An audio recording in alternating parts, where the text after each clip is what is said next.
Hello everyone, welcome to our YouTube channel Civil with Sudhir and myself Sudhir Jirobe. So this is our last video on aggregates, right? Today that is the topic we are discussing. Yesterday also we have discussed on the aggregates, that is questions on the aggregates, right? And this question series is very important and it almost covered 300 to 320 questions. Okay, the remaining questions I will cover in our upcoming videos. Right, please like, comment and share our videos and please subscribe our channel and click on the bell icon. Okay, अगर आपने click नहीं किया है, okay, if you are not click on the bell icon, right, what will happen? The notification will not come to your notification bar. So if you want to get notification, right, you have to click on the bell icon and click on the all notification. You have to select all, right, personalized notifications, that you have to click. And please like and comment our videos. Like, comment as well as share, right? Very important, because the maximum people can benefit from these videos, because this is a question series where I am explaining you all the questions with the proper answers and the explanation, right? So nowadays they are only conducting MCQ and they are just giving the answers, but answers with the explanation is very important. Okay, so let's begin with the today's first question, that is, pick up the correct statement from the following. Right, you have to pick up the correct statement. Yavadu pick up the correct statement ಏನಿದೆ ನೋಡಿ, ಓದಬೇಕು first. The bulk density of fine aggregate is usually about 10% more than that of coarse aggregate of similar composition. ಇದನ್ನ first understand ಮಾಡ್ಕೋಬೇಕು, right? So ಇದನ್ನ first understand ಮಾಡ್ಕೊಳ್ಳಿ. Fine aggregate is usually about 10% more than the of coarse aggregate of similar composition ಅಂತ ಇದ್ದಾರೆ. Correct ಇದೆಯಾ? ಇದು correct ಇದೆಯಾ? Second ನೋಡಿ, specific gravity of aggregate is important for determination of moisture content. ಇದು correct ಆಗಿದೆ, right? So ಇದು first one correct ಆಗಿದೆ. ಯಾಕೆ ಹೇಳ್ಬೋದಾ? ಯಾಕೆಂದರೆ ಫೈನ್ ಅಗ್ರಿಗೇಟ್ ಏನಂದರೆ ಬಲ್ಕ್ ಡೆನ್ಸಿಟಿ, ರೈಟ್, ಕೋರ್ಸ್ ಅಗ್ರಿಗೇಟ್ಗಿಂತ ಕಮ್ಮಿ ಇರುತ್ತಲ್ಲ, right?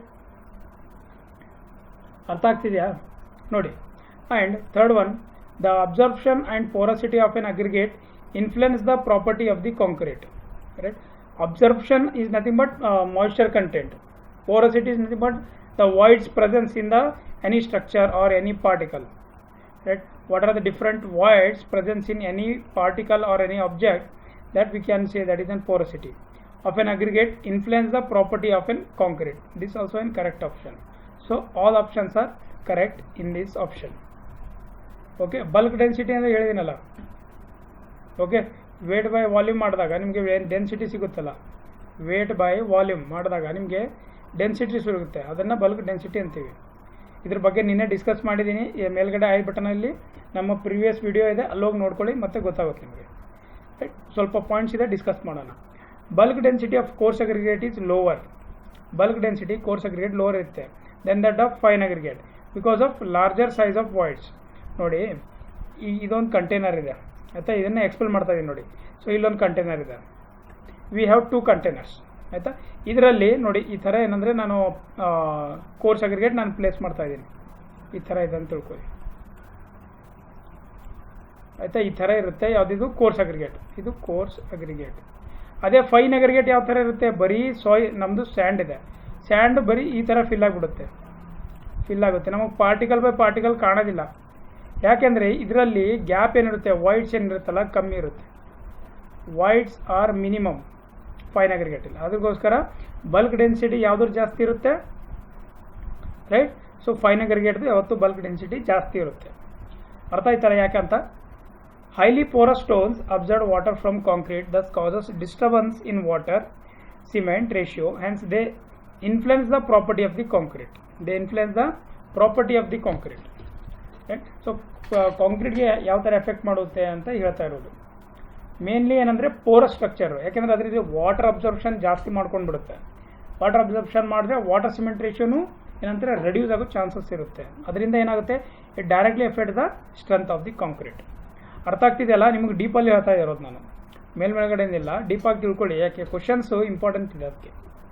Next question, an aggregate which passes through 25 mm. ನೋಡಿ, ಫಸ್ಟ್ ಏನಂದರೆ ನೀವು ಅರ್ಥ ಮಾಡ್ಕೊಳ್ಳಿ, ಒಂದು ಸ್ಟೆಪ್ ಬೈ ಸ್ಟೆಪ್. ಇದು 25 mm ಏನಿದೆ ಪಾಸ್ ಆಗ್ತಿದೆ ಅಂತ ಹೇಳ್ತಾ ಇದ್ದಾರೆ ISU, and it is retained on 20 mm. ನೋಡಿ 20 mm ಅಲ್ಲಿ ರಿಟರ್ನ್ ಆಗ್ತಿದೆ. ಜಸ್ಟ್ ಇಮ್ಯಾಜಿನ್ ಮಾಡ್ಕೊಳ್ಳಿ, ಈ ಥರ ಇದೆ. 25 mm ಪಾಸ್ ಆಗ್ತಿದೆ, ಇದು 20 mm ಅಲ್ಲಿ ರಿಟರ್ನ್ ಆಗ್ತಿದೆ. ಇದು 25. ಈ ಥರ ಮೇಲ್ಗಡೆಯಿಂದ ನೀವು ಹಾಕಿದ್ರೆ ಈ ಥರ ಇಲ್ಲಿ ಏನಾಗ್ತಿದೆ 20 mm ಅಲ್ಲಿ ರಿಟರ್ನ್ ಆಗ್ತಿದೆ.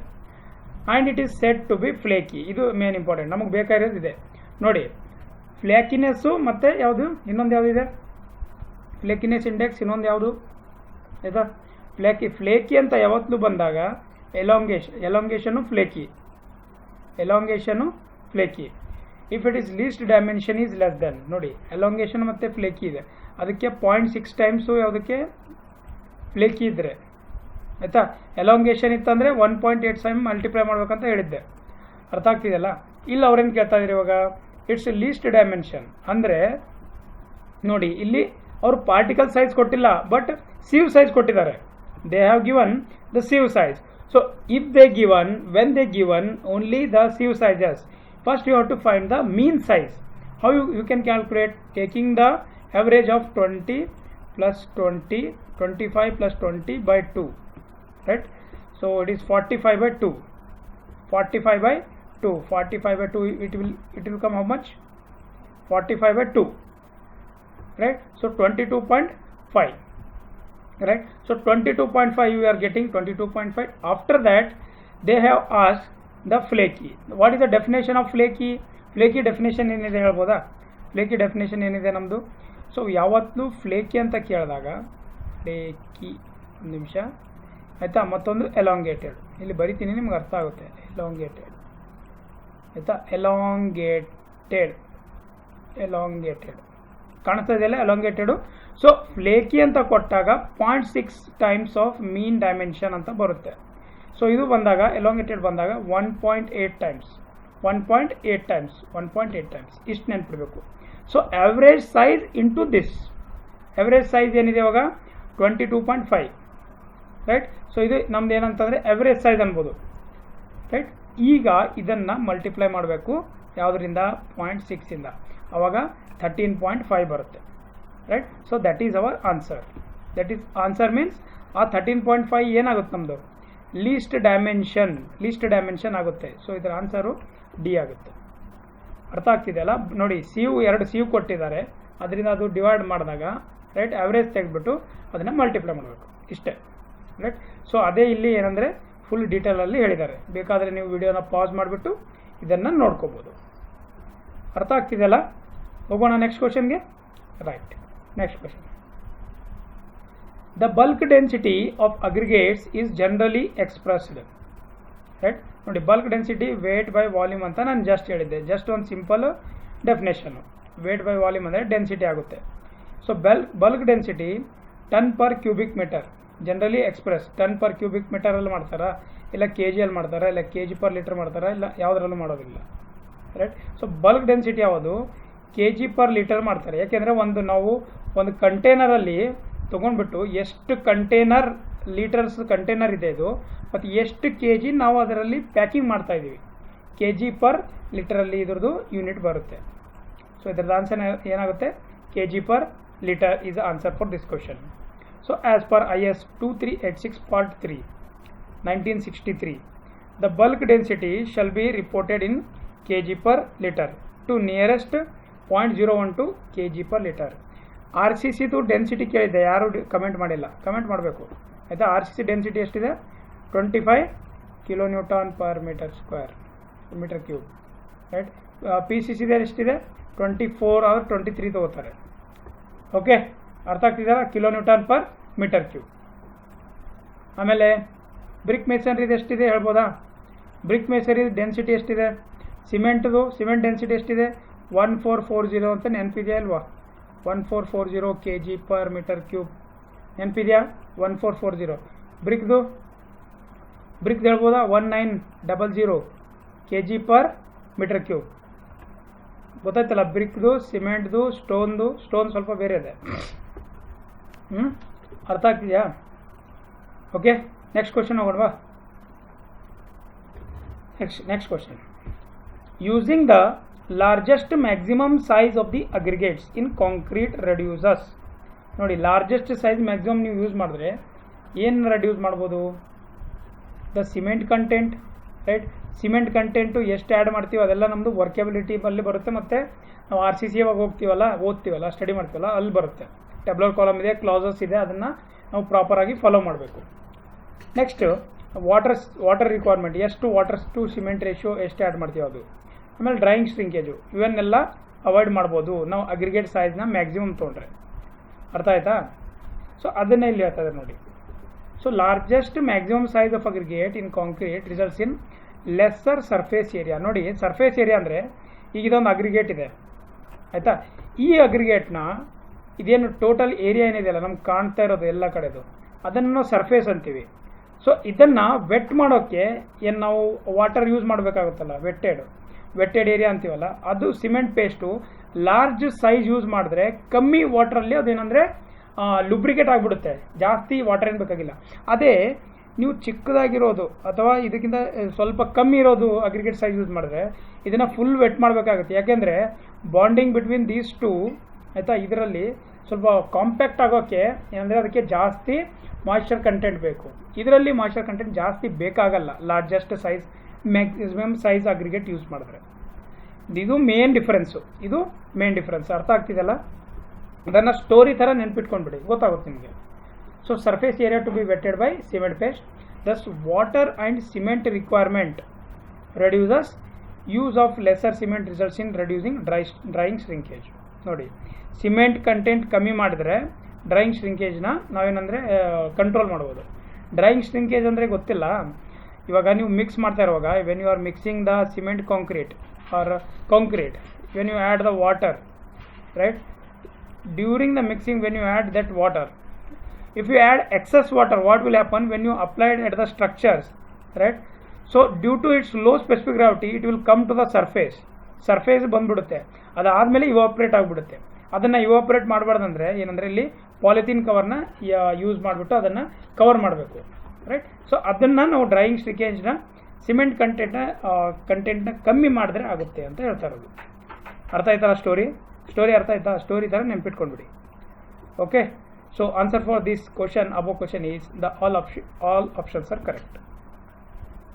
Aita? Next question.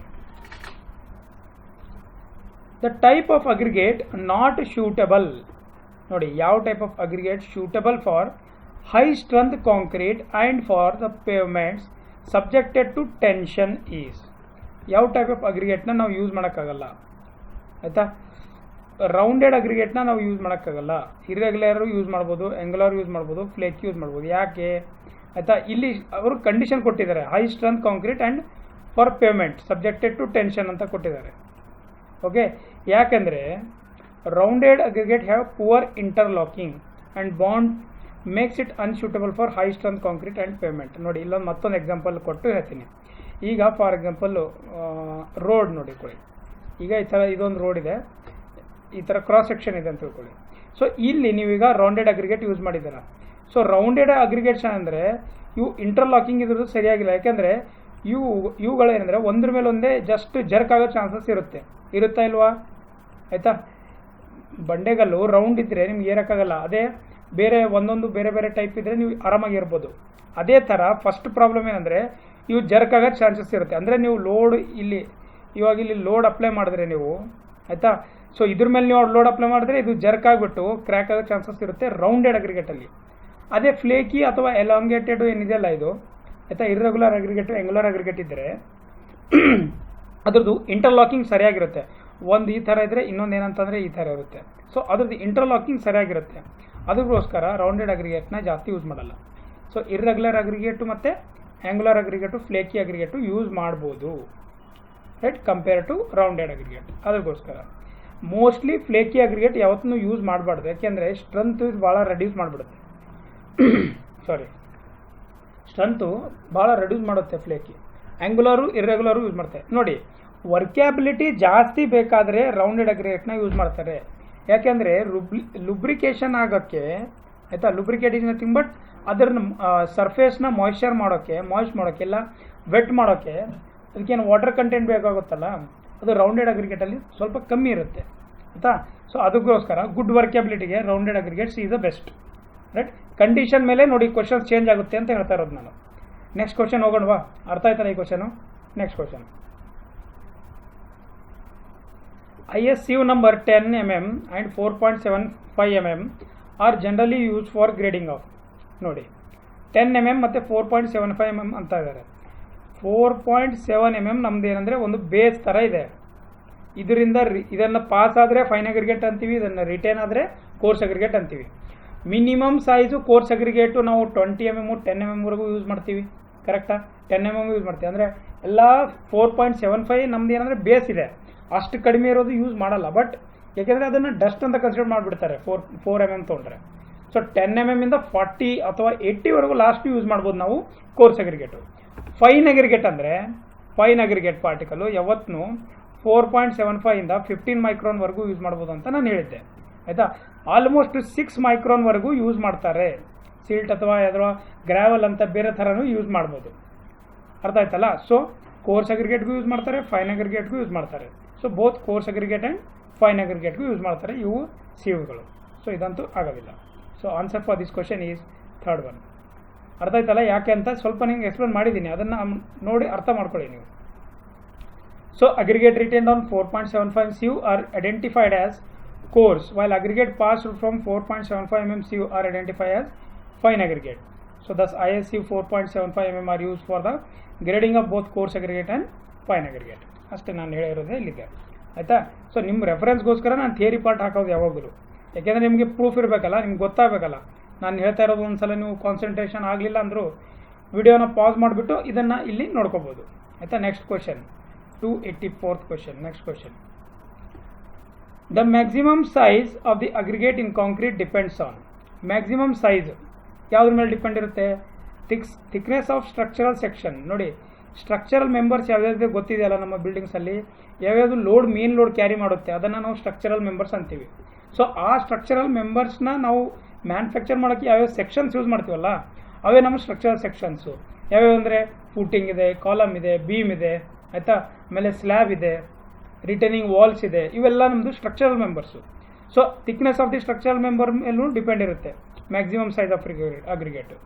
Spacing of reinforcement correct. ಎಲ್ಲಿ ಕಂಜೆಸ್ಟೆಡ್ ಇರುತ್ತೆ ಅಲ್ಲಿ ನಾವೇನು ಮಾಡ್ತೀವಿ ಹೇಳಿ, ಕಂಜೆಸ್ಟೆಡ್ ರೆನ್ಫೋರ್ಸ್ಮೆಂಟ್ ಇದ್ದರೆ ನಾವು ಅಗ್ರಿಗೇಟ್ ಸೈಜು ರಿಡ್ಯೂಸ್ ಮಾಡ್ತೀವಿ, ಯಾಕೆಂದರೆ ಈಸಿಲಿ ಫ್ಲೋ ಆಗೋದಿಲ್ಲ ಅಲ್ಲಿ, ಆಯಿತಾ. ಅದಕ್ಕೋಸ್ಕರ ನೆಕ್ಸ್ಟು ಇದನ್ನು ಈ ಪಾಯಿಂಟು ಕರೆಕ್ಟಾಗಿದೆ. ಸೊ ಕ್ಲಿಯರ್ ಕವರ್ ಅಂತಂದ್ರೆ ಮತ್ತೆ ನಿಮ್ಗೆ ಹೇಳ್ತೀನಿ, ಈ ಥರ ಏನು ರೆನ್ಫೋರ್ಸ್ಮೆಂಟ್ ಇದ್ದರೆ ಇದೇನಿರುತ್ತೆ ನೋಡಿ, ಆಯಿತಾ. ಎಕ್ಸ್ಟ್ರೀಮ್ ಫೈಬರ್ ಹೊರಗಡೆಯಿಂದ ನಿಮ್ಮದು ಏನೋ ಟು ದ ರೆನ್ಫೋರ್ಸ್ಮೆಂಟ್ವರೆಗೂ ಅದೇನಂತೆ ಕ್ಲಿಯರ್ ಕವರ್ ಇರುತ್ತೆ. ಸೊ ಆ ಕ್ಲಿಯರ್ ಕವರ್ ಮೇಲೂ ಡಿಪೆಂಡ್ ಇರುತ್ತೆ, ಇದು ಕರೆಕ್ಟಾಗಿ. ಸೊ ಎಲ್ಲ ಆಪ್ಷನು ಕರೆಕ್ಟಾಗಿದೆ ಮ್ಯಾಕ್ಸಿಮಮ್ ಸೈಜ್ನ ಡಿಸೈಡ್ ಮಾಡೋಕ್ಕೆ.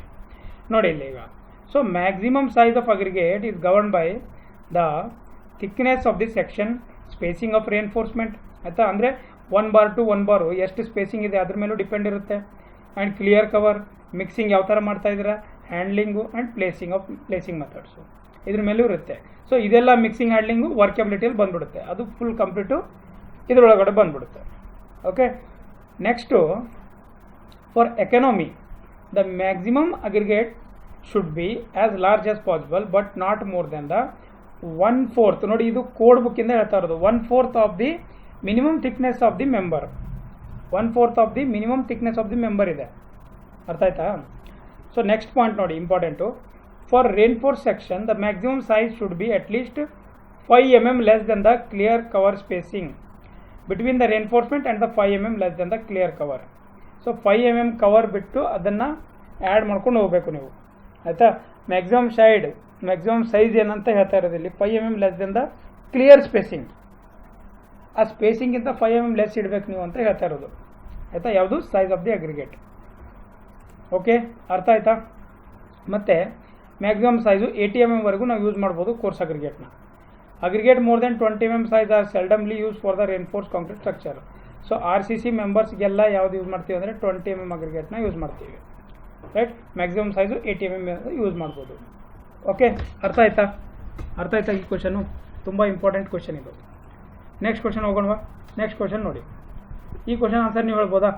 Which of the following are deleterious material in aggregate?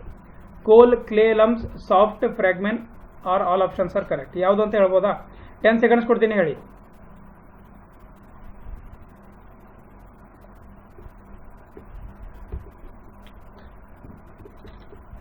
Ten seconds ನೋಡಿ. ಸೊ ಇಲ್ಲಿ ಕ್ವಶನ್ ಏನಿದೆ, ಡೆಲೆಟ್ರೇಷಿಯಸ್ ಮಟೀರಿಯಲ್ ಕೋಲು, ಕ್ಲೇ ಲಮ್ಸು, ಸಾಫ್ಟ್ ಫ್ರಾಗ್ಮೆಂಟ್ ಇವೆಲ್ಲ ಏನಂತಂದರೆ ಒಂದು ಟೈಪ್ ಆಫ್ ಮಟೀರಿಯಲ್ಲು. ಇದಕ್ಕೆ ಏನಂತಂದರೆ ಸಾಫ್ಟ್ ಫ್ರಾಗ್ಮೆಂಟ್ಸು ಅದು ಏನೇನು ಮಾಡುತ್ತೆ, ಎಫೆಕ್ಟ್ ಏನು ಮಾಡುತ್ತೆ ನೋಡಿ. Coal, clay, fine silt, dust and other soft fragments are deleterious material. ಅಂದರೆ ಪ್ರೆಸೆನ್ಸ್ ಇರುತ್ತೆ, ಅದು ಇರಬಾರ್ದು ಜಾಸ್ತಿ. As per IS 373 impurities should not exceed 3% fine and coarse aggregate except crushed fine aggregate for which the limit is 15%. ಏನು ಹೇಳ್ತಾ ಇದ್ದಾರೆ ಅಂದರೆ 3% ವರೆಗೂ ಫೈನ್ ಓಕೆ, 3% ವರೆಗೂ ಕ್ಲೇ ಕಂಟೆಂಟ್ ಇದ್ದರೆ ಅಥವಾ ಕೋಲ್ ಕಂಟೆಂಟ್ ಇದ್ದರೆ ಓಕೆ, ಅದು ಫೈನ್ ಆಗಿದ್ದರೆ. Course aggregate as A course aggregate use ಮಾಡ್ತಾ ಇರುವಾಗ crushed fine aggregate limit is 15% ಅಂತ ಹೇಳ್ತಾ ಇರೋದು.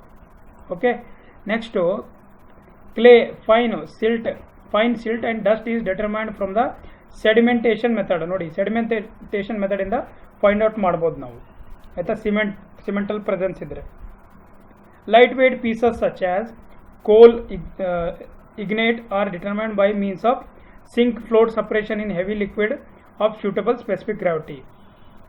ಸ್ಪೆಸಿಫಿಕ್ ಗ್ರಾವಿಟಿ ಯಾವ ಥರ ಕ್ಯಾಲ್ಕುಲೇಟ್ ಮಾಡ್ತಾರೆ ಅದೇ ಥರ ಫೈಂಡ್ ಔಟ್ ಮಾಡಿ ಯಾವ್ಯಾವುದು ಕೋಲು, ಲಿಗ್ನೈಟ್ ಮಟೀರಿಯಲ್ ಇದ್ದರೆ ಅದನ್ನು ನಾವು ಫೈಂಡ್ ಔಟ್ ಮಾಡ್ಬೋದು ಅಂತ ಇಲ್ಲಿ ಹೇಳ್ತಾ ಇದ್ದಾರೆ. ಅರ್ಥ ಆಯ್ತಾ? ಇದು ಕ್ವಶನ್ನು ಇಂಪಾರ್ಟೆಂಟ್ ಇದೆ ನೋಡಿ, ಈ ಕ್ವಶನ್. ರೈಟ್, ನೆಕ್ಸ್ಟ್ ಕ್ವಶನ್ ಹೋಗೋಣ. Next question the percentage of aggregate of fineness modulus 2.6. ನೋಡಿ, ಇಲ್ಲಿ ಫೈನೆಸ್ ಮಾಡ್ಯುಲಸ್ ಕೊಟ್ಟಿದ್ದಾರೆ. To be combined with coarse aggregate of fineness modulus 6.8. ನೋಡಿ, ನಾನು ಫಸ್ಟ್ ಕ್ವಶನ್ ಮಾಡಿಸಿರೋದು ಈ ಕ್ವಶನ್ವರೆಗೂ ತುಂಬ ಡಿಫ್ರೆನ್ಸ್ ಇದೆ, ಸೇಮ್ ಇಲ್ಲ. ಫಾರ್ ಅಬ್ಟೈನಿಂಗ್, ಆಯಿತಾ, ಡಿಫ್ರೆನ್ಸ್ ಏನಿದೆ ಅಂತ ಈ ಪ್ರಾಬ್ಲಮ್ ಮಾಡಿದ್ಮೇಲೆ ಗೊತ್ತಾಗುತ್ತೆ. Percentage of fine aggregate of fineness modulus 2.6 ಇದೆ, ಕೋರ್ಸ್ ಅಗ್ರಿಗೇಟ್ದು 6.8 ಇದೆ. For obtaining with the aggregate of fineness modulus 5.4 is. ಇಲ್ಲಿ ನೀವು ಕ್ಯಾಲ್ಕುಲೇಟ್ ಮಾಡೋದೇನೆಂದರೆ ಪರ್ಸೆಂಟೇಜ್ ಆಫ್ ಅಗ್ರಿಗೇಟು, ಆಯಿತಾ. ನೋಡಿ ಯಾವ ಥರ ಮಾಡ್ತಾರೆ ಅಂತ. ಇದರಲ್ಲಿ ಇವಾಗ fineness modulus of the aggregate ಅದನ್ನ P1 ಅಂತ ತಗೋತಾರೆ. Fineness modulus of the fine aggregate 2.6. So ಇದು ರೇಂಜ್ ಏನಿದೆ 2 ಇಂದ, ಆಯಿತಾ, 3.5 ವರೆಗೂ ಇದು ರೇಂಜ್ ಇದೆ. ಯಾವುದ್ರದ್ದು? ಫೈನ್ ಅಗ್ರಿಗೇಟ್ದು. ಕೋರ್ಸ್ ಅಗ್ರಿಗೇಟ್ದು 5 ಇಂದ 8 ವರೆಗೂ ಇದೆ. ಸೊ ಇದ್ರದ್ದು 6.8 ಅಂತ ಕೊಟ್ಟಿದ್ದಾರೆ ಇಲ್ಲಿ, ಆಯಿತಾ. ಅದು coarse aggregate. Fineness modulus of the mix of fine and coarse aggregate ಅದು ಎಷ್ಟಿದೆ ಇಲ್ಲಿ ನೋಡಿ. Obtaining the aggregates of fineness modulus 5.4 ಅಂತ ಕೊಟ್ಟಿದ್ದಾರೆ. ಅದನ್ನೇ ನಾವು ಕಂಬೈಂಡ್ ಅನ್ಬೋದಲ್ಲ, ಕಂಬೈಂಡ್ ಎರಡು ಮಿಕ್ಸ್ ಮಾಡಿದಾಗ ಫೈನ್ ಅಗ್ರಿಗೇಟ್ ಮತ್ತು ಕೋರ್ಸ್ ಅಗ್ರಿಗೇಟ್ ಮಿಕ್ಸ್ ಮಾಡಿದಾಗ 5.4 ಬರುತ್ತೆ ಅಂತ ಕೊಟ್ಟಿದ್ದಾರೆ. ಸೊ ಇದರಲ್ಲಿ ಇವಾಗ ನಾವು ಏನು ಕಂಡುಹಿಡಬೇಕಂತಂದರೆ proportion of fine aggregate to the combined ratio by the weight. ಏನು ಕ್ಯಾಲ್ಕುಲೇಟ್ ಮಾಡೋದಿದೆ ಅಲ್ಲಿ ನಮಗೆ? Proportion of fine aggregate to the combined aggregate by the weight. So ಅದಕ್ಕೊಂದು ಫಾರ್ಮುಲಾ ಇದೆ. ಏನು formula? P2 minus P, right, divided by P minus P1. ಇದನ್ನು ನಾವು ವರ್ಡಿಂಗ್ಸಲ್ಲಿ ಬರೆದ್ರೆ ಏನಾಗುತ್ತಂದರೆ fineness modulus of, okay, coarse aggregate minus, right, minus ಏನು? Fineness modulus of mix, ಆಯಿತಾ, mix fineness ಮಾಡ್ಯುಲಸ್ಸು divided by mix fineness modulus minus fineness modulus of fine aggregate. ಈ ಥರ ಇದೆ ಇದು. ಇದನ್ನು ಈ ಥರನೂ ನೆನ್ಪಿಟ್ಕೋಬೋದು. ಯಾಕೆಂದರೆ ಯಾವತ್ತೂ ಮ್ಯಾಕ್ಸಿಮಮ್ ಇರೋದು ಮೇಲ್ಗಡೆ ಇರುತ್ತೆ. ಓಕೆ, ಸೊ ಅದನ್ನು ನಾವು ಮಾಡಿದಾಗ ಸೊ ಈ ಥರ ಆನ್ಸರ್ ಬರುತ್ತೆ. 6.8 ಮೈನಸ್ 5.4, 5.4 ಮೈನಸ್ 2.6 ಅದನ್ನು ಮಾಡಿದಾಗ 0.5 ಬರುತ್ತೆ. ಸೊ 0.5 ಇಂಟು 100 ಮಾಡಿದ್ರೆ 50% ಅಂತ ಪರ್ಸೆಂಟೇಜಲ್ಲಿ ಕೊಟ್ಟರೆ ಪರ್ಸೆಂಟೇಜ್ ಟಿಕ್ ಮಾಡಿ, ಇಲ್ಲಾಂದರೆ 0.5 ಅಂತ ಕೊಡ್ತೀರಾ ಅದನ್ನು ಟಿಕ್ ಮಾಡಿ. ಬಟ್ ನಮ್ಮ ಪ್ರೀವಿಯಸ್ ವಿಡಿಯೋಲಿ ಏನಿತ್ತು, ನಮ್ಮ ಪ್ರಾಬ್ಲಮ್ ಏನೇನಿತ್ತು ಅಂದರೆ ಅಲ್ಲಿ ಸೀವ್ ಸೈಜಸ್ ಕೊಟ್ಟಿದ್ರು, ಅದ್ರದ್ದು ಅವರೇಜ್ ತೆಕ್ಕೊಂಡು ನಾವು ಫ್ಲೇಕ್ ಇದೆಯಾ ಅಥವಾ ಎಲಂಗೇಟೆಡ್ ಇದೆಯಾ ಅದ್ರದ್ದು ಮೀನ್ ಸೈಜ್ ತೆಗಿತಾ ಇದ್ವಿ. ಅದಕ್ಕೂ ಡಿಫರೆನ್ಸ್ ಇದೆ, ಕನ್ಫ್ಯೂಸ್ ಮಾಡ್ಕೋಬೇಡಿ. Okay, next question. Which of the below property of aggregate is not desirable? Not desirable ಯಾವುದಿದೆ? ನಾಟ್ ಡಿಸೈರಬಲ್ ನೋಡಿ, ಸ್ಮೂತ್ ಅಗ್ರಿಗೇಟ್ನು ಯೂಸ್ ಮಾಡ್ಬೋದು, ವೆಲ್ ಗ್ರೇಡೆಡ್ನು ಯೂಸ್ ಮಾಡ್ಬೋದು, ಸ್ಮಾಲರ್ ಸೈಜ್ನು ಯೂಸ್ ಮಾಡ್ಬೋದು, ಆದರೆ ಆಂಗ್ಯುಲರ್ ಶೇಪು ಯೂಸ್ ಮಾಡೋಂಗಿಲ್ಲ. ಯಾಕೆ ಅಂತ ಇಲ್ಲ ರೀಸನ್ ಹೇಳ್ತೀನಿ ನೋಡಿ. angular aggregates are not desirable because of the following reasons. First of all ಇದ್ರದ್ದು ವೈಡ್ಸ್ ಏನಿರುತ್ತಲ್ಲ 40% ಇರುತ್ತೆ, ಇದ್ರದ್ದೇ ಜಾಸ್ತಿ ಆಯಿತಾ. ರೌಂಡೆಡ್ ಅಗ್ರಿಗೇಟ್ದು ಎಷ್ಟಿದೆ 33% ವರೆಗೂ ರೌಂಡೆಡ್ ಅಗ್ರಿಗೇಟ್ ಇರುತ್ತೆ ಆಯಿತಾ. ಆ್ಯಂಗುಲರ್ದು ಇಷ್ಟಿದೆ ಆಯಿತಾ. ಮತ್ತು ಫ್ಲೇಕಿ ಇದ್ದರೆ ಅದು 37% ವರೆಗೂ ಇರುತ್ತೆ ಅದ್ರದ್ದು. ಓಕೆ, ಅದನ್ನು ಯೂಸ್ ಮಾಡ್ಬೋದು, ಬಟ್ ವರ್ಕೇಬಿಲಿಟಿ ಈಸ್ ಲೆಸ್ ಆಗುತ್ತೆ ಇದರಲ್ಲಿ ಆಯಿತಾ. ಇದು ಆ್ಯಂಗುಲರ್ ಅಗ್ರಿಗೇಟ್ ಯೂಸ್ ಮಾಡ್ತಾರೆ. Cement paste required is relatively more leading to higher drying shrinkage. Drying shrinkage ಬಗ್ಗೆ ಆಲ್ರೆಡಿ ಹೇಳಿದ್ದೀನಿ, ಅದ್ರ ಬಗ್ಗೆ ಮತ್ತೆ ಡಿಸ್ಕಸ್ ಮಾಡೋದು ಬೇಡ ಆಯಿತಾ. ಸೊ ಅದು ನೀವು ನೆನ್ಪಿಟ್ಕೊಳ್ಳಿ ಡ್ರೈಯಿಂಗ್ ಶ್ರಿಂಕೇಜ್ ಅಂದರೆ. ಇನ್ನೂ ನಿಮಗಲ್ಲಿ ಡೆಪ್ತಲ್ಲಿ ಬೇಕಾದರೆ ನಮ್ಮ ಪ್ಲೇ ಲಿಸ್ಟಲ್ಲಿ ಆಲ್ರೆಡಿ ನಾನು ವಿಡಿಯೋ ಮಾಡಿಟ್ಟಿದ್ದೀನಿ ಆಯಿತಾ. ಈ ಮೇಲ್ಗಡೆ ಐ ಬಟನ್ ಇದೆ ನೋಡಿ, ಆ ಐ ಬಟನಲ್ಲಿ ನಿಮಗೆ ಏನಂದರೆ ಪ್ಲೇ ಲಿಸ್ಟಲ್ಲಿ ಎಲ್ಲ ವಿಡಿಯೋ ಸಿಗುತ್ತೆ, ಅಲ್ಲಿ ಹೋಗಿ ನೋಡ್ಕೋಬೋದು. ಓಕೆ, ನೆಕ್ಸ್ಟ್ ನೋಡಿ ಇವಾಗ ಏನು ಕ್ವಶನ್ ಇದೆ. ಮತ್ತೊಂದು point, cement paste required is relatively more leading to higher drying shrinkage ಆಯ್ತಲ್ಲ. ಸೊ ಇಲ್ಲಿ ಇನ್ನೊಂದು ಏನು ಪಾಯಿಂಟ್ ಅಂದರೆ well graded aggregate with smooth texture. Texture ಅಂದರೆ ಸರ್ಫೇಸ್ ಏನಿರುತ್ತಲ್ಲ ಅದನ್ನು ನಾವು ಟೆಕ್ಸ್ಚರ್ ಅಂತೀವಿ. Recommended so that cement requirement reduces with the smooth texture the workability increases. Smooth ಇಟ್ಕೊಂಡ್ಬಿಟ್ಟು ವೆಲ್ ಗ್ರೇಡೆಡ್ ಇದ್ದರೆ ಅದು ಏನು ಮಾಡುತ್ತೆ ಅಂದರೆ ಸಿಮೆಂಟ್ ರಿಕ್ವೈರ್ಮೆಂಟ್ ಕಮ್ಮಿ ಮಾಡುತ್ತೆ, ಸ್ಮೂತ್ ಟೆಕ್ಸ್ಚರ್ನಿಂದ ವರ್ಕಬಿಲಿಟಿ ಇನ್ಕ್ರೀಸ್ ಮಾಡುತ್ತೆ ಅಂತ ಹೇಳ್ತಾ ಇರೋದು. ಓಕೆ, ಅರ್ಥ ಆಯ್ತಲ್ಲ ಇದು. ನೆಕ್ಸ್ಟ್ ಕ್ವಶನ್ ಹೋಗೋಣವಾ. ನೆಕ್ಸ್ಟ್ ಕ್ವಶನ್ ನೋಡಿ, the strength of the concrete made with angular aggregate and rounded aggregate is practically same at the water cement ratio. ನೋಡಿ, ವಾಟರ್ ಟು ಸಿಮೆಂಟ್ ರೇಷಿಯೋ ಅಂದರೆ ಪರ್ಟಿಕ್ಯುಲರ್ ಕ್ವಾಂಟಿಟಿ ಆಫ್ ಸಿಮೆಂಟ್ಗೆ ಎಷ್ಟು water add ಮಾಡಬೇಕು. ಇದು water ಇದೆ ಮೇಲ್ಗಡೆ ಇರೋದು, ಇದು ಸಿಮೆಂಟ್ ಇದೆ. ಸೊ ಇಲ್ಲಿ ವ್ಯಾಲ್ಯೂಸ್ ಕೊಟ್ಟಿರ್ತಾರೆ ನಮ್ಮ IS 456ಇಂದ. IS 456 2000 ಏನಿದೆಯಲ್ಲ ಅದರಿಂದ ಏನಂದರೆ ನಮ್ಮ water cement ratio, minimum water cement ratio 0.35 0.4ಇಂದ ಸ್ಟಾರ್ಟ್ ಮಾಡಿದ್ದಾರೆ. So depends on the different environmental exposure condition. So water cement ratio ಮತ್ತು ಸಿಮೆಂಟ್ ಕಂಟೆಂಟು ಎಷ್ಟು ಕ್ವಾಂಟಿಟಿ ವಾಟರ್ ಆ್ಯಡ್ ಮಾಡಬೇಕು ಅಂತ ಡಿಸೈಡ್ ಆಗುತ್ತೆ. ಸೊ ಇಲ್ಲಿ ಕ್ವಶನ್ ಏನು ಕೇಳ್ತಾ ಇರೋದಂದರೆ strength of concrete made with angular aggregate ಮತ್ತು rounded aggregate practically same at the water cement ratio. ಎರಡೂ ಸೇಮ್ ಇರುತ್ತೆ. ಯಾವುದರಲ್ಲಿ ಇರ್ಬೋದು ಅಂದರೆ 0.65 ವಾಟರ್ ಸಿಮೆಂಟ್ ರೇಷಿಯೋ ಇಟ್ಟರೆ ನಿಮ್ಗೆ ಏನು ಸ್ಟ್ರೆಂತ್ ಸೇಮ್ ಬರುತ್ತೆ. ಯಾಕೆ ನೋಡಿ, for water cement ratio below 0.4 the use of angular crushed aggregate has resulted in strength up to 38% higher than the rounded aggregate. ಅಂದರೆ 0.4% ಅಲ್ಲ, 0.4 ವಾಟರ್ ಸಿಮೆಂಟ್ ರೇಷಿಯೋ ಇಟ್ಕೊಂಡ್ಬಿಟ್ಟು ಆಂಗುಲರ್ ಕ್ರಶ್ ಅಗ್ರಿಗೇಟ್ ಯೂಸ್ ಮಾಡಿದ್ರೆ strength 38% rounded ಅಗ್ರಿಗೇಟ್ಗಿಂತ ಜಾಸ್ತಿ ಬರುತ್ತೆ ಅಂತ ಹೇಳ್ತಾ ಇರೋದು. 1 point. Next point, with increase in water cement ratio, influence of roughness of the surface of aggregate get reduced presumably because the strength of the paste itself become paramount, and at a water cement ratio of 0.65 no difference in the strength of the concrete made with the angular or rounded aggregate has been observed. ಅಂದರೆ ಇದೊಂದು practical ಅವರು ಏನು ಮಾಡಿದ್ದಾರೆ, ಒಂದು test conduct ಮಾಡಿದ್ದಾರೆ. 0.65 ಅಲ್ಲಿ ಎರಡೂ same results ಕೊಡುತ್ತೆ, ಎರಡೂ ಸೇಮ್ ಸ್ಟ್ರೆಂತ್ ಕೊಡುತ್ತೆ. ಅದಕ್ಕೆ ಅವ್ರು ಏನು ಮಾಡ್ತಾ ಇದ್ದಾರೆ, ಎರಡೂ ಸೇಮು ಬರುತ್ತೆ ಅಂತ ಹೇಳ್ತಾ ಇದ್ದಾರೆ. ಬಟ್ 0.4 ಇಟ್ಟಾಗ ಸೇಮ್ ಬರ್ತಾ ಇಲ್ಲ, ಗೊತ್ತಾಯ್ತಾ. ಇದು ನೋಡಿ, ಇದರಲ್ಲಿ ಮತ್ತೊಂದು ಕ್ವಶನ್ ಬರೋ ಚಾನ್ಸಸ್ಸು ಇದೆ. ಎಲ್ಲಿ ಚೇಂಜಸ್ ಆಗುತ್ತೆ ಅಂದರೆ 0.4% ವಾಟರ್ ಸಿಮೆಂಟ್ ರೇಷಿಯೋ ಇಟ್ಟರೆ. ಓಕೆ, ಅರ್ಥ ಆಯ್ತಲ್ಲ, ಅರ್ಥ ಆಗುತ್ತಾ, ರೈಟ್. Next question. ಓಕೆ, ಇಲ್ಲಿ ಏನಾಗುತ್ತೆ ನೋಡಿ, ಈಗ ನಮ್ಮದು ಅಗ್ರಿಗೇಟ್ದು ಕ್ವಶನ್ಸು ಕಂಪ್ಲೀಟ್ ಆಗಿದೆ. ಅಗ್ರಿಗೇಟ್ದು ಕ್ವಶನ್ಸ್ ಏನಿದೆಯಲ್ಲ ಅದು ಇವತ್ತು ಕಂಪ್ಲೀಟ್ ಆಯಿತು. ಸೊ ಇಲ್ಲಿವರೆಗೂ ನಾವು ಯಾವ್ಯಾವ್ದು ಕಂಪ್ಲೀಟ್ ಮಾಡಿದ್ದೀವಿ ನೋಡಿ, ನಾನು ಇಲ್ಲಿ ಬರಿತೀನಿ ಇವಾಗ. ಸಿಮೆಂಟು ಫಸ್ಟು ಸಿಮೆಂಟ್ ಬಗ್ಗೆ ಆಲ್ರೆಡಿ ಮುಗಿದಿದೆ ಆಯಿತಾ. ಸ್ಟೋನ್ ಆಗೋಯ್ತು, ಸ್ಟೋನು MCQ ಮುಗಿಸಿದ್ದೀನಿ. ಆಮೇಲೆ ಲೈಮ್ ಆಯಿತಾ. ಆಮೇಲೆ ಸ್ಟೋನು, ಲೈಮು, ಸಿಮೆಂಟು, ಮತ್ತು ಯಾವುದಾಗಿದೆ ರೀ, ಬ್ರಿಕ್ಕು ಆಯಿತಾ, ಬ್ರಿಕ್ಕು, ಮತ್ತು ಈಗ ಅಗ್ರಿಗೇಟ್ಸು. ನೋಡಿ, ಇಷ್ಟರ ಮೇಲೆ ಪ್ರೀವಿಯಸ್ ಇಯರ್ ಕ್ವಶನ್ಸ್ ಯಾವ್ಯಾವ ಬಂದಿದೆ ಎಲ್ಲನೂ ಇದರಲ್ಲಿ ಡಿಸ್ಕಸ್ ಮಾಡಿ ಅದರದ್ದು ಆನ್ಸರ್ಸ್ ವಿತ್ ಆನ್ಸರ್ಸು ನಾನು ಪುಟಪ್ ಮಾಡಿದ್ದೀನಿ. ಸಿಮೆಂಟು, ಸ್ಟೋನು, ಲೈಮು, ಬ್ರಿಕ್ಕು, ಆಯಿತಾ, ಮತ್ತು ಅಗ್ರಿಗೇಟ್ಸು. ಇವು ಕಂಪ್ಲೀಟು ಇವೇನಂತಂದರೆ 5 ಟಾಪಿಕ್ಕು ಆಲ್ರೆಡಿ ಇದ್ರದ್ದು ಎಲ್ಲ ಕ್ವಶನ್ಸು ಹಾಕಿದ್ದೀನಿ. SSC JE ಮತ್ತು KPSC AE JEಯಲ್ಲಿ ಯಾವ್ಯಾವ ಕ್ವಶನ್ ಬಂದಿದೆ ಎಲ್ಲ ಇದರಲ್ಲಿ ಕವರ್ ಆಗುತ್ತೆ. ಮತ್ತು ನಿಮಗೆ ಯಾವ ಕ್ವಶನ್ ಪೇಪರ್ದು ಪ್ರೀವಿಯಸ್ ಇಯರ್ ಕ್ವಶನ್ ಪೇಪರ್ದು ಸೊಲ್ಯೂಷನ್ ಬೇಕೋ ಅದು ಹೇಳಿ. ಮತ್ತು ನೆಕ್ಸ್ಟು PWD ಕ್ವಶನ್ ಪೇಪರ್ನ ಸಾಲ್ವ್ ಮಾಡೋಣ ಅಂತ ನಾನು ಐಡಿಯಾ ಮಾಡಿದ್ದೀನಿ. ಆಯಿತಾ, PWD ಕ್ವಶನ್ ಪೇಪರ್ ಏನಿದೆಯಲ್ಲ ಆಲ್ರೆಡಿ ನಮ್ಮದು ಹೋದ ವರ್ಷ ಕೊಟ್ಟಿರೋದು, ಅದನ್ನು ಡಿಸ್ಕಸ್ ಮಾಡೋಣ ಅಂತ ಯೋಚನೆ ಮಾಡಿದ್ದೀನಿ. ಈ 500 ಸೀರೀಸ್ ಮುಗಿದ್ಮೇಲೆ ಅದನ್ನು ಸ್ಟಾರ್ಟ್ ಮಾಡ್ತೀನಿ. ಓಕೆನಾ? ಸೊ ಇದರಲ್ಲಿ ಎಲ್ಲರಿಗೂ ಇನ್ನೊಂದು ರಿಕ್ವೆಸ್ಟು, ನಮ್ಮ ಚಾನಲ್ನ ಎಲ್ಲರೂ ಸಬ್ಸ್ಕ್ರೈಬ್ ಮಾಡಬೇಕು. ಸಬ್ಸ್ಕ್ರೈಬ್ ಮಾಡಿ, ಲೈಕ್ ಮಾಡಿ, ಕಮೆಂಟ್ ಮತ್ತು ಶೇರ್ ಮಾಡಿ. ನಮ್ಮ ಟೆಲಿಗ್ರಾಮ್ ಚಾನಲು, ಆಯಿತಾ, ನಮ್ಮ ಟೆಲಿಗ್ರಾಮ್ ಚಾನಲು ಸಿವಿಲ್ ವಿತ್ ಸುಧೀರ್ನ ಎಲ್ಲರೂ ಜಾಯ್ನ್ ಆಗಿ. Telegram channel civil with Sudhir ಎಲ್ಲರೂ ಜಾಯ್ನ್ ಆಗಬೇಕು. ಯಾಕೆಂದರೆ ತುಂಬ ಜನ ವಿಡಿಯೋ ನೋಡ್ತಾ ಇದ್ದಾರೆ, ಆದರೂ ಜಾಯ್ನ್ ಆಗಿಲ್ಲ. ಅಲ್ಲಿ ಜಾಯ್ನ್ ಆಗಿ ಒಳ್ಳೆಯದು ಕಂಟೆಂಟನ್ನು ನಿಮಗೋಸ್ಕರ ಮತ್ತೆ ಮಾಡೋಣ, ಇನ್ನೂ ಚೆನ್ನಾಗಿ ಮಾಡೋಣ. ಆಯಿತಾ? ಓಕೆ, ಧನ್ಯವಾದಗಳು ಎಲ್ಲರಿಗೆ, ನಮ್ಮ ಸಬ್ಸ್ಕ್ರೈಬರ್ ಮತ್ತು ನಮ್ಮ ಸ್ಟೂಡೆಂಟ್ಸ್ಗೆ.